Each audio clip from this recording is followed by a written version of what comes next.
Welcome to the VBAC Home Birth Stories podcast. I'm your host, Ashley Winning, founder of the Motherhood Circle and creator of the Journey into Motherhood program. I'm a mother of 3 and have had 2 unplanned and unneeded C-sections and had a calm and positive vaginal home birth, free birth, with our 3rd baby who is 4.5 kilos or 10 pounds. My own journey has sparked a deep passion to support women to find their strength and support to create the pregnancy, birth and postpartum you desire and deserve. This podcast is for women wanting to learn more about VBACs, especially home births, and professionals who want to learn more about how to support home birthing women. Inside, we're going to hear from women sharing their stories from surgical birth to achieving their vaginal home birth after cesarean, as well as expert interviews so that you have a mix of inspiring stories as well as powerful knowledge. I hope you enjoy this podcast. Hello and welcome to another episode on the VBAC Home Birth Stories podcast. I'm your host, Ashley Winning. I'm a mother of 3 girls, including 2 born through unneeded and unplanned surgical births, and our 3rd 4.5 kilo baby, almost 10 pound, born at home in a free birth. A little bit of an update before we get into this episode. It's a little bit of a long one, but it should only go for a few minutes, hopefully. I had a bit of a break over the Christmas holidays, which has been really lovely to rest and recover and reconnect with my family unit. 2021 was a busy year for us with a new baby who is now 1 year old. I also made the choice to unschool or homeschool our firstborn. So she was in year 1 and we decided to pull her out and start schooling her from home through the practice of unschooling. So that was a learning challenge in its own right as well. I then decided halfway through the year to keep our middle child home from kindergarten as she wanted to be home with her sisters. So I've had a full plate with 3 children home with me full time, plus juggling the house chores and daily running a family life with my husband who works full time as well. Last year, his work was super busy, which meant he was sometimes working on the weekends and even traveling interstate for one of his jobs. Something that we've never tackled before either. So that was a new one for us. We had a new baby and then my husband was working, longer hours than normal, and I was working on weekends, and it was a very busy last year, not to mention everything else that's going on in the world as well. I've also been working with some amazing VIP clients, one-to-one, in a different format to how I structured my support in previous years. So that's been a really big learning curve for me, and I've really enjoyed being able to show up virtually and in this space supporting women who were planning to home birth and free birth. A little bit more on my services as well, because they are a new thing and I wanted to make sure that you're across them in case you're wanting support. So if you're wanting to learn more about how I can support you, please feel free to contact me through email hello@themotherhoodcircle.com.au, and we can chat more about your specific needs in more detail together. You can also pop over to the website and check out my services page to read through what's available. My website where you can find my services is www.themotherhoodcircle.com.au/services. A little bit of a quick rundown as to how you can work with me. I provide 60-minute clarity and confidence sessions, and this is intensively tailored to you specifically. It is unique to what you need. So you come and tell me what you want. There's a questionnaire you fill out. You let me know everything that you want to cover, and we try to jam pack as much as we can in that session. So we can cover your mindset, working through fears and believing in yourself, planning your home birth, birth knowledge, birth environment, birth support, creating boundaries, those sorts of things. We can talk about VBAC and the risk factors, anything to do with the medicalised support, where you're thinking, where your mindset's at, preparing yourself before pregnancy. So I have a lot of women coming to me who are planning for a future VBAC home birth, and they just want to get prepared before they actually conceive. So that's a really good option for you as well, because you want to go into it, knowing what you're going to do. So if you're not pregnant, you can come and use that session with me as well. And also unpacking old birth beliefs and fill up your birth knowledge gaps as well. So you might want to know some more about physiological birth or, birthing positions or things like that, the knowledge side. So we can do that in a call as well. I also work with my clients on a longer term, so in a pregnancy and birth VIP program. To give you an example, I usually work with my clients in a 4-month program, in a 4-month time frame or a 6-month time frame, depending on where you are in your pregnancy and what sort of support you feel like that you will need in that time. So an example is for my 4-month package, you might be looking at eight 60-minute fortnightly sessions with weekly regular check-ins from me to make sure that you feel supported, so I'm always here for you, and ongoing support through a Voxer app, which is audio and text support as well. So you feel seen, heard, validated and supported through this sacred and amazing journey. What can you expect from the podcast this year? I want to continue to bring you great real mum and dad stories for this year. I have a couple of dads that may be interested in sharing their story on the podcast, and I'm a little bit excited to get them on to share their dad's experience. I also want to bring on my husband at some point, hopefully this year as well, so that might be 3 dad experiences. This isn't something that has been done on the podcast before, so I'm really intrigued by that as well. I'm also trying to free up some time that I can look into making the podcast weekly. At the moment, I'm delivering the episodes fortnightly, but I really want to bring you as much content as possible so you feel supported and ready to rock your VBAC home birth. So with that in mind, I'd love to hear from you and find out what topics you would like to hear about, or what sort of real mum and dad topics you want to hear. There's so much I can bring to you, and I want to make sure that it's hitting the spot when it comes to helping you feel confident and supported. So just send me a message on Insta, Ashley L. Winning, or email me at hello@themotherhoodcircle.com.au. One more thing and one little favour before we get started. Yes, I know this is a long introduction, but it's the first of the year and I want to bring you up to speed before we get set into the juicy stuff. I would appreciate it if you could please leave me some feedback on Apple. I think that's the only place you can leave feedback at the moment, and I'm not an Apple whiz. I find it extremely hard to use Apple products actually, as I'm an Android user. I've always had, for ages I've had a Samsung. But if you do have access to Apple, please do head over and leave a review. This helps the podcast gain traction and support other VBAC home birth mums to find this amazing resource. So now that we've covered all the important parts, let's get into the episode. 5 signs of uterine rupture. When I was planning my free birth after 2 cesareans and my own special scar, I have a vertical scar down into my cervix that was made during the surgical birth of my second baby. This is a risk that comes with C-section after labour has started. I won't get into special scars or C-section risks for this episode, but I would like to take a deeper dive into special scars in a future episode. Something I wanted to make a note, which you will hear about more in a second, is that you can rupture before labour, which I found interesting actually. What I did before I was pregnant and exploring my options to have a VBAC was going to a couple of groups with women who had special scars or C-sections or VBAC groups, and then I asked women who had experienced ruptures to share their experiences.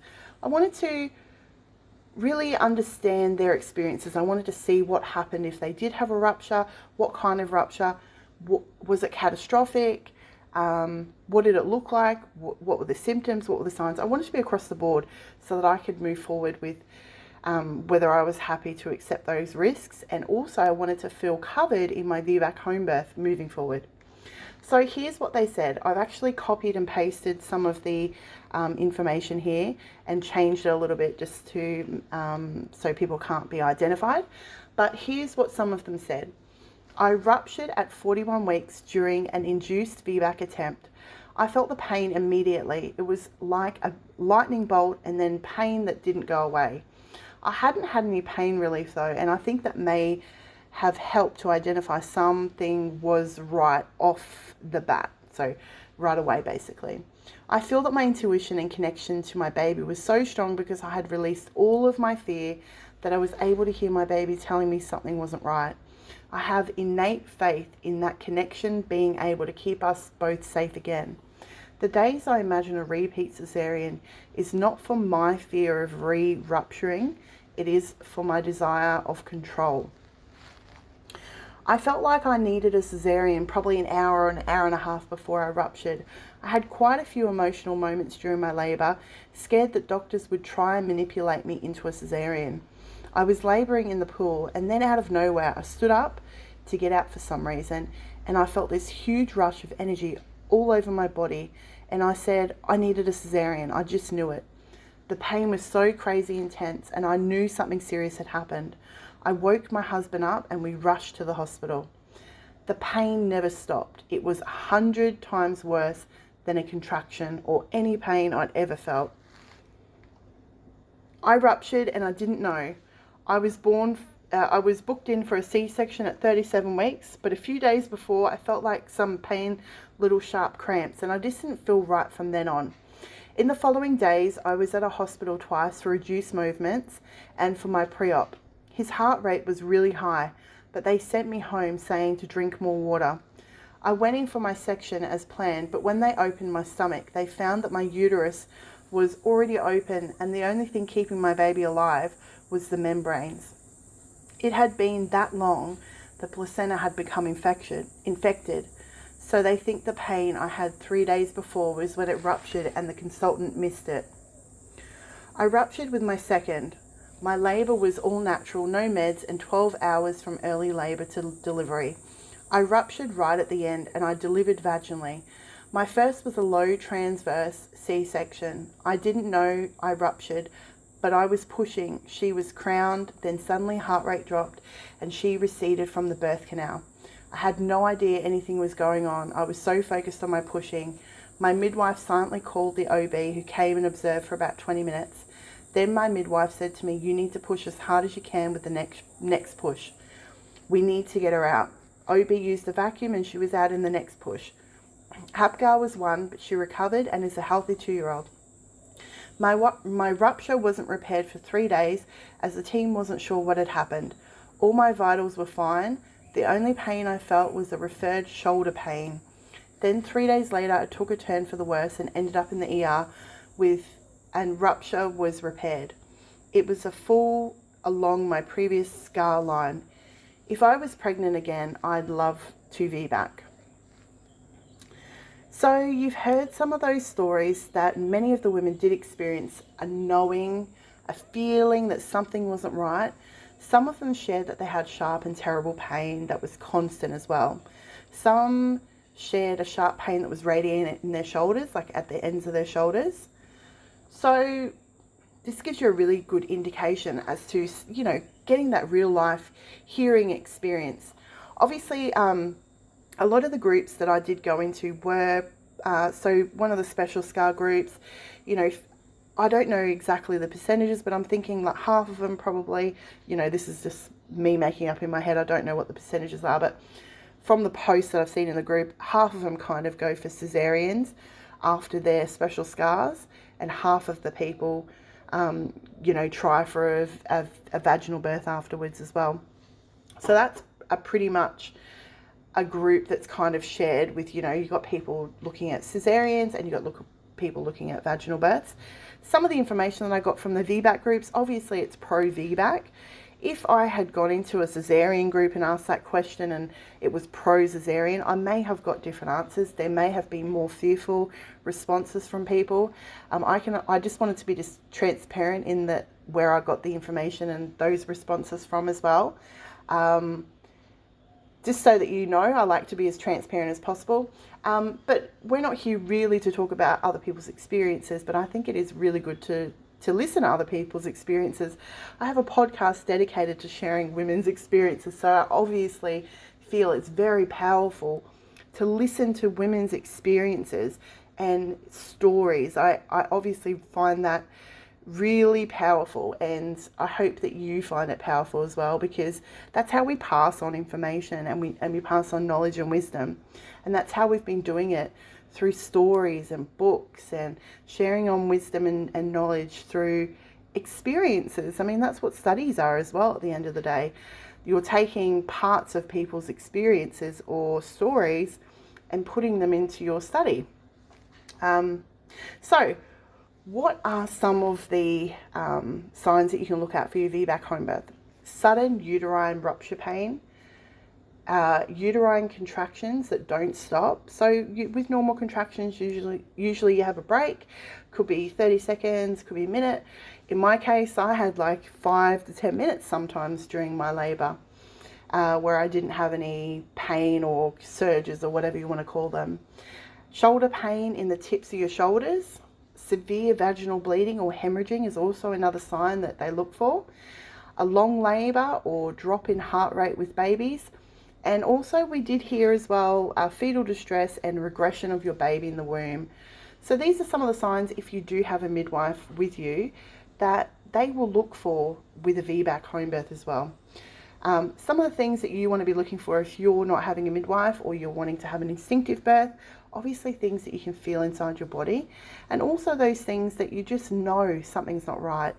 It's like you have a knowing that something's not right, but you can't explain it. So you want to try to work out what is fear. So hopefully you do a lot of fear work and mindset work throughout your pregnancy. Understanding what is fear, and also understanding and tapping into your intuition and trusting yourself. Sometimes we have to seek outside of ourselves for a little bit of more information, and that's where having your midwife there and trusting your midwife, having that relationship where you can trust. And at the other side, I want to play devil's advocate a little bit here, because I do believe that I believe it's okay to ask for help and look to somebody else who has more experience. I think that in the world that we live in, I think that we're used to looking to other people. But at the other side of the flip of the coin, I also am an advocate for trusting yourself. So it's a little bit of murky waters, and I think that you should be really mindful of when you do look at somebody else as an expert in your birth, or you do look for somebody else for information. The last thing you want is to be transferred into hospital because they suspect that you're having a rupture, which could happen. And depending on the midwife that you have, you want someone who is really supportive of VBAC home birth, who isn't antsy and going to want to transfer you in. Unfortunately, when you do have a midwife, and I'm going to get into this in another episode, you know, whether she's been reported recently, how long she's been in the game, how safe she feels with you being a client. They do have, as much as I do love midwives, ultimately people are working for themselves at the end of the day. And that's a horrible thing to say, but that is the truth. You know, there's insurances and liabilities, and they've got businesses, they've got to look after their families, their homes. And so when you do have a midwife, ultimately they're looking after you, but they're looking after themselves first. And that's something that they drum into people, you know, healthcare professionals in when they go to uni. My sister's a nurse, and you know, she would talk to me all the time. You know, it's my responsibility, and I'm liable if I give this medication, even if the doctor says so. It's their job to double check the doctors to make sure, because if they give the wrong medication, the doctor won't be liable, they'll be liable. Even though they're not a doctor, the doctor should know what medication to give. The nurse has to double check it. And she quite often says to me, oh, you know, when I work with this doctor, he never knows what he's doing, and then I have to check it, and then I have to say to him, and it makes me feel uncomfortable. And so just knowing those logistics of how the world works, you really want someone that you feel safe and confident to have with you, that you can trust. How do you find someone who's safe, that you can trust? Word of mouth through other women who have had experiences. You want to find out what kind of, how they practice. Some midwives share on their social media, you know, how many VBACs they've supported. They share how many transfers they were, how many C-sections they had. You know, keeping an eye on those numbers, and also having this conversation with your midwife and asking, what are the things that you're looking for? What are the things that you deem normal? Let's have a conversation. You should be able to have conversations about these things and be transparent, and that shouldn't cause any issues. They're there to support you. But I do know at the same time that midwives and doulas and everyone that come into play, they're people. Everyone has different personalities. Everyone has different temperaments. And so those are the things that you want to be mindful of when you are looking outside of yourself as well for instruction or listening to advice. At the same time, on the flip of the coin, you don't want to have a rupture at home because a midwife was negligent, or someone who was there who you've paid to keep an a medical watch over you, didn't pick up on the signs. And so it's a bit of, again, the devil's advocate, and you're in the middle world, and so there is no perfect scenario, and it really is about being responsible and making your own choices and understanding these things. But if you are having a VBAC home birth, the biggest thing that I think is the most important thing is that you're unmedicated, is that you understand physiological birth, that you trust in your body and yourself, and you start communicating with your baby and having some sort of relationship and trusting, and you do a lot of that mindset work, and you understand what the signs are of uterine rupture as well. So if any of these things happen and then you feel, oh, this isn't right, there's no shame in going to hospital, but it's under your terms and under your conditions, and when you feel it's the best option for you, because it's your life and you have to live with the consequences of the choices that are made, either for you because you go along with someone's narrative, or made by you from a position of power that you're demanding this and that you want this to happen. And then the next part, I suppose, is you standing true to the decisions that you made, and I suppose taking the full responsibility, and taking that responsibility means that you can be in a position of feeling powerful rather than more victim. This happened to me. So go into this. I mean, this is a bigger episode than I wanted to go into or considered, but as I talk about it a bit more, I love the feeling of being in power, and I have spent a lot of my life feeling in victim due to, you know, some of my childhood stuff, and then in the hospital system. And really what I was a victim of was ignorance, I suppose, and, you know, especially in the system, in the hospital system. If I'd known what I know now, I could have gone in a lot more powerful, but I went in ignorant of the system and how it works and the people that it works. Is it right? No. Were some of the people that I dealt with assholes? Yes. Jerks? Yes. But that's just people. So I hope that this really gives you some insight into some of the signs you can look for. My baby has just woken up, so I better go. But please do, if you want to chat more about this, or you want to chat more about anything else, or let me know about what topics you want to hear from, please do hit me up on Instagram or send me an email, hello@themotherhoodcircle.com.au. I'm the one who checks my emails, and I will respond to you. I love connecting with you, my audience, and please don't be a stranger. I hope you have a wonderful week, and I look forward to bringing you a new episode soon. Bye. Thank you so much for listening to the VBAC Home Birth Stories podcast. I hope that this episode has helped you take another step to finding your voice and confidence in your VBAC home birth journey. If you enjoyed this episode, please take a second to rate and review. Each review helps us to help more women to find out more about VBAC home birth, just like you. Don't forget to take a screenshot, share it to your Instagram stories, and tag me at The Motherhood Circle. I'll see you next time.